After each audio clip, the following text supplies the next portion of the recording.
बुर्ज जद्दी Capricorn, बुर्ज जद्दी वालों के लिए 14 जुलाई 2026 को बुर्ज सुल्तान में होने वाला ये नया चांद जो उनके 7वें घर में हो रहा है।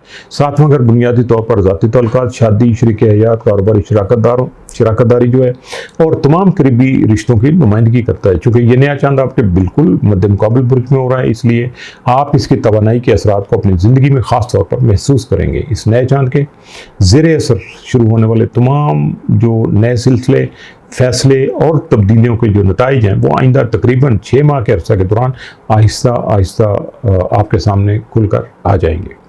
काफ़ी अरसा से बहुत से जद्दी अफराद की ज़िंदगी अपने घर और ख़ानदान के मसाइल में ही उलझी हुई है। आप में से कुछ लोग अपने ख़ानदानी तनाज़ात को हल करने की मुसलसल कोशिश कर रहे हैं, कुछ वालिदैन की देखभाल और सेहत के मामलात में मसरूफ़ हैं, जबकि बाज़ अफराद तवील अरसा से ये अहम फैसला नहीं कर पा रहे कि उन्हें मुस्तकिल रिहाइश के लिए किसी शहर या मुल्क में मुंतकिल होना चाहिए। इन तमाम घरेलू उलझनों के साथ बिजनेस पार्टनरशिप के मौज़ूआत भी पस मंज़र में मुसलसल चल रहे हैं। ऐसे में आपको ख़ास तौर पर आने वाली 23 दिसंबर 2026 के मुकम्मल चांद पर नज़र रखनी चाहिए, जब चांद आपके 7वें घर में और सूरज आपके अपने बुर्ज में यानी पहले घर में होगा। जब ये दोनों सितारे नेपच्यून के साथ टी स्क्वायर बनाएंगे, इसके बाद जाकर आपके मामलात वाज़ेह होना शुरू होंगे। सरतान का बुर्ज जो है अमूमी तौर पर ख़ानदान और जड़ों से जो आपकी बुनियाद है उनकी नुमाइंदगी करता है, जबकि 7वां घर शरीक हयात, करीबी रिश्तों, ख़ानदानी मशीरों, दूसरे बच्चे या ऐसे तमाम अफराद को ज़ाहिर करता है जिनके साथ आपका कोई जज्बाती या कानूनी ताल्लुक हो।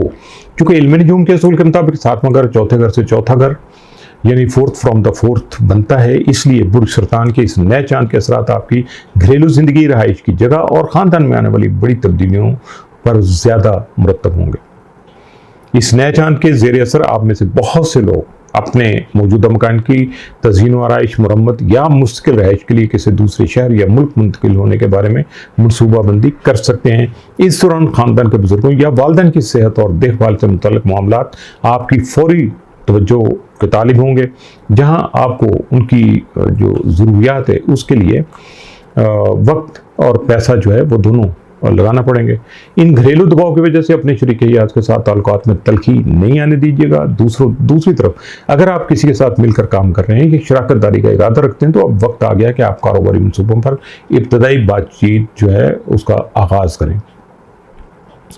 लेकिन अतारत भी 7वें घर में रेट्रोग्रेड है, चूँकि आपके 6ठे घर और 9वें घर का हाकिम सियारा है, इसलिए मुमकिन है कि घर या ख़ानदान के किसी फ़र्द की सेहत के मसाइल, शादी, ग्रेजुएशन की किसी तकरीब की वजह से आपको अभी अपने घर और कारोबार के मामलात का शेड्यूल जो है वो बार बार चेंज करना पड़े।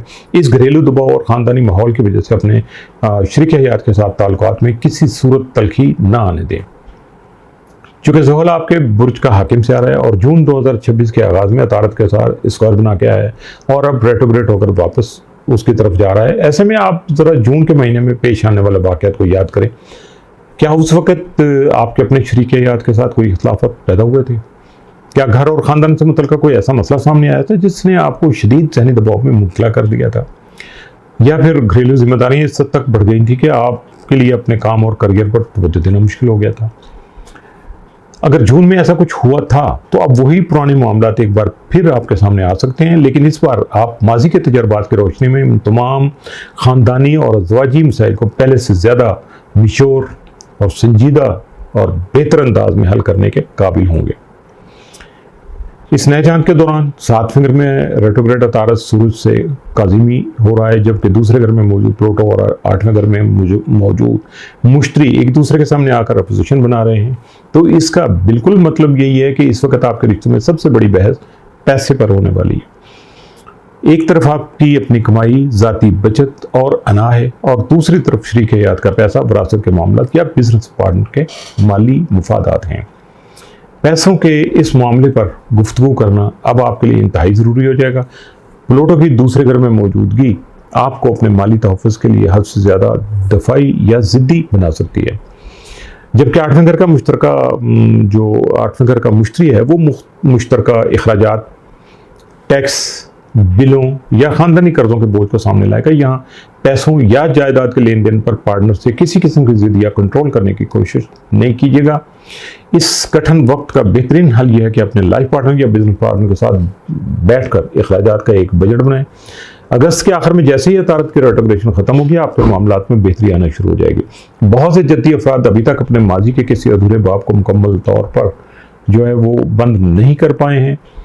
अब वक्त आ गया है कि आप हतमी फैसला कर लें कि आप माजी का दरवाज़ा हमेशा के लिए बंद करके बिल्कुल नई शुरुआत करना चाहेंगे और अपने ताल्लुक को एक और मौका देना चाहेंगे। इल्म नजूम में सात मगर हमेशा एक आईने की तरह काम करता है, इसलिए अगर इस चांद के दौरान रिश्तों में कोई पुराना मसला या तलखी दोबारा सामने आए तो सिर्फ सामने वाले शख्स को कसूरवार ठहराने के बजाय ठंडे दिमाग से ये देखिएगा कि ये सूरत हाल आपको अपने रवैये और अपनी कमजोरी के बारे में क्या सिखा रही है।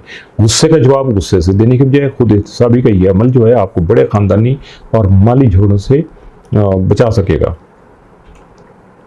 ऐसे में खुश आइंद बात यह है कि ज़ोहरा इस वक्त हम अंतर जो है आपका अरसाइन बुरसिमला में मौजूद है। अगर आपकी पैदाइश बुरजद्दी में इब्तदाई 10 डिग्रियों पर हुई है तो ये आपके साथ जो है ना वो ट्रेंड बना रहा है, या ये एस्पेक्ट जो है वो ताल्लुकात में नरमी, मोहब्बत और हम आहंगी पैदा करने में मददगार साबित हो सकता है।